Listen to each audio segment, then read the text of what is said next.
আজকের ব্লগটা আমি এখান থেকে শুরু করলাম। রবিবার রাত 8:30টায় পার্লারটা বন্ধ করলাম, তাড়াতাড়ি ম্যাম ছুটি দিয়ে দিয়েছে। আর পার্লারের সামনে প্যান্ডেল করেছে ছোটোর মধ্যে, খুব সুন্দর আর খুব মিষ্টি ঠাকুরটা লাগছে। এই পার্লার শেষ হয়ে গেল, মানে রবিবার সরস্বতী পুজোটা কমপ্লিট শেষ হয়ে গেছে। আর এটা হলো সোমবারে সরস্বতী পুজোর জন্য প্রস্তুতি চলছে। আপাতত আমি কোচিনে চলে এসেছি, এখানে ওরাই অর্ধেক গুছিয়ে নিচ্ছে পুরোপুরি। আর এখানে দেখো আমাদের খুব ট্যালেন্টেড, দেখাও। আমি ফুটেজ নিতে এসেছি গাইস, ফুটেজ নেওয়া হয়ে গেলে চলে যাব। অনেক গাইস কি হলো, কাজ করেছি এই দাঁড়া হ্যাঁ পড়তে চলে গেছি গাইস, অনেক কাজ করেছি। জাস্ট আধা ঘন্টার জন্য ব্রেক নিয়েছিলাম, মনে হয় এরা আমাকে ভুলেই গেছে।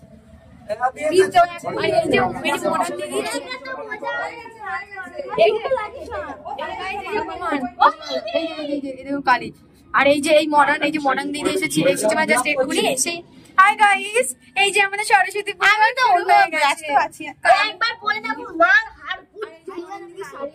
এই যে আমাদের এই যে সুন্দর দিদি সারিয়ে এনে আমরা খুব সুন্দর একটা প্যান্ডেল বানাচ্ছি। কম দামি শাড়ি মিশোতে পেয়েছিল, তাই কাজে লাগিয়ে দিয়েছে। এই যে একবার করে একবার কাজে লাগিয়ে দিয়েছে। ঠিক আছে ভালো। দেখো আলপনা আমি কিছু হ্যাঁ আছে ভালো আঁকে। আর এখানেও দেখো সব ট্যালেন্ট দিয়ে পড়ে যাবো। সবাই দেখো কি সুন্দর করে নিজের হাতে কিন্তু এঁকে রং করছে, রংগুলো ওখানে আছে। আমি ব্যাকে দেখাচ্ছি। তারা ঠাকুর নিয়ে এসেছে, ঠাকুরের মুখ এখন দেখাবো না।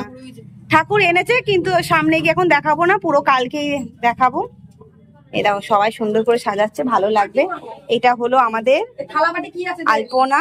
এখানে এই যে ঠাকুরটা ওখানে বসবে, এই যে সাজিয়েছে সুন্দর করে সাজিয়েছে।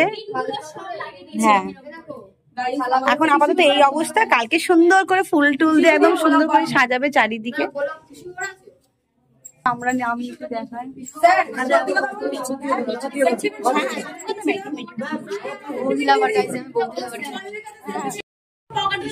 এখানে এত আমরা খাটাখাটি করছি, তো আপনারা কেন এখানে লাইক সাবস্ক্রাইব করছেন না বলুন? আপনারা এই কষ্ট দেখতে পাচ্ছেন এভাবে, আপনি তাদের করে লাইক সাবস্ক্রাইব করবেন। শাড়ি দেখতে গেছিলাম শাশুড়ি মার ওখানে, কিন্তু পছন্দ হয়নি। আর ওখানে সব হচ্ছে আর এখনো ফিনিশিং হয়নি। আর এখানে এই যে সাজিয়েছে পুরোটা আপাতত দেখা, মাকে তো দেখিয়ে দিলাম।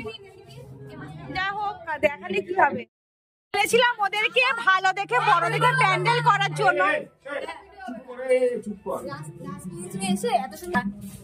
আমরা আধা ঘন্টা ধরে 1 ঘন্টা ধরে ভেবে চিন্তে দুখানা প্যান্ডেল দেখলাম, বলছে ফ্রিতে দুখানা প্যান্ডেল দেখলাম। প্যান্ডেল দেখে একটা প্যান্ডেল বানাচ্ছি। এখন উনি লাস্টে এসে বলছিল কানাডাতে এরম হতো। মানে যখন প্ল্যানটা মানে পাচ্ছিলাম না, আমরা 3 জন ছিলাম, তখন কেউ বুঝতে দেয়নি। এখন এসে বলছে এরম হতো শাড়িটা ওরম হতো, মানে নাটকের শেষ নেই এখানে। বলেছিলাম ওদেরকে একটা বড় করে প্যান্ডেল ভাবার জন্য, মানে ফ্রি কস্টে যে প্যান্ডেল গুলো হয়, সব কথা ফ্রি তো করলোই না। ঠিক আছে, আগে থেকে একটু উন্নত হয়েছে, আমি আরো উন্নত চাই। আর প্রতি বছর ওরা শাড়ি প্ল্যান, মানে আমার শাড়িতে ওরা টার্গেট রাখে। এবার মনে হয় সামনে শাড়ি নিয়ে আসবো।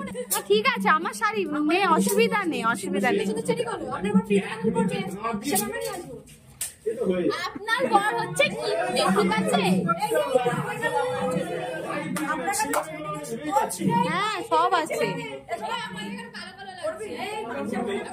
ওই নিয়ে নিয়েছি 3টে, মনে হয় পুজো শুরু হয়ে গেছে, আজকে ভীষণ দেরি হয়ে গেছে। আর এই যে এখন এলোমেলো মেয়েকে সাজিয়ে মাকে পাঠিয়ে দিয়েছি।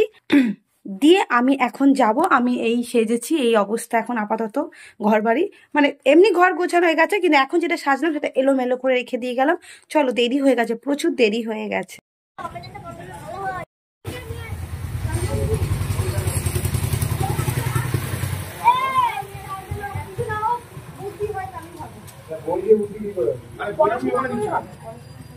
চাবিটা মুখে ঢুকিয়ে দে।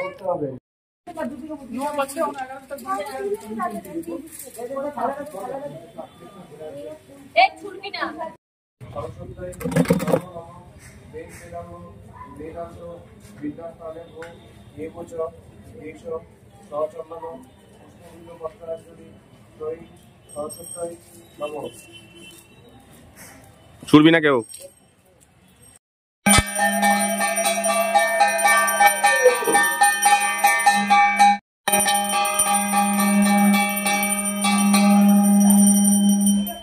ছোট বাটি দাও।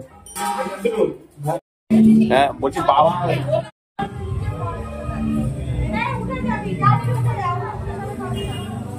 আমি সব কাজ করলাম, এরা বললাম এতক্ষণ ভিডিও করলেন না, আমরা উঠে গেছি এখন ভিডিও করছি। সব ভিডিও লোকে অডিয়েন্স সব করেছে। যে পরিবার ওই মনে পরিবার সব কিছু গুছিয়ে প্লিজ লেখো না খুব মারো বাবা। এই হয়ে গেল পুজো। এবার এসেছে আমার ক্লায়েন্ট, একটু সাজিয়ে গুজিয়ে দিয়ে তারপরে আবার দেখি কি হয়। আজকে কোনো প্ল্যান নেই, বিনা প্ল্যানে আজকে সরস্বতী পুজো কমপ্লিট হলো আমাদের কোচিনে। এখন অনেক কিছু বাকি আছে, সাজি টাজিয়ে বলতে পারি ঘরে থাকতে পারি, রান্না বান্নাও করতে পারি বা কোথাও বেড়াতেও পারি। প্রতি বছরই বেড়াই, এমন নয় যে বেড়াই না। যারা জানো ব্লগ দেখো যে আমি কোনো সুযোগই আনন্দেরটা ছাড়ি না। দেখা যাক কি হয়, আপাতত কিছু বলতে পারছি না। ইনাকে আমি আগের বছরেও সাজিয়েছিলাম আর ইনার বোনকেও, আর ইনি এসেছেন এবছরে। আর দেখো আমি খোপাটা করেছি, ওনার কিন্তু অরিজিনাল হেয়ারই। আমি ওনার অরিজিনাল হেয়ারটাকে সুন্দর করে খোপা টাইপের করেছি, আর বেশি স্প্রে দিইনি, যতটুকু দেওয়া সম্ভব যাতে চুলটা নষ্ট না হয়। আর এই যে ওনার ফেসের আমি মেকআপটা করেছি, আর পুরো লুকটা দেখো, শাড়িটাও আমি পরিয়ে দিয়েছি। চুল থেকে ফেস শাড়ি সম্পূর্ণ আমি সুন্দরভাবে পরিয়ে দিয়েছি। আর বলো কেমন হয়েছে। আর এই দেখো পুরো আমি দেখাচ্ছি কিভাবে শাড়িটা পরিয়েছি, এইভাবে বলবে কিন্তু কেমন হয়েছে সবাই। এবার দেখো লাস্টের দিকে পুরো পুজো টুজো হয়ে গেছে, মাকে আমি দেখাচ্ছি কেমন লাগছে। দেখো আলপনার সাথে সুন্দর করে মালা টালা পরে কেমন লাগছে। সবাই কমেন্ট করো যে আমার কোচিনে কেমন করে সাজিয়েছে। ছাত্ররা খুব ভালোবেসে সযত্নে সুন্দর করে ওরা সাজিয়ে গুছিয়ে করেছে। তাহলে ব্লগটা আমি এখানে সমাপ্ত করলাম। টাটা বাই বাই, সবাই ভালো থেকো।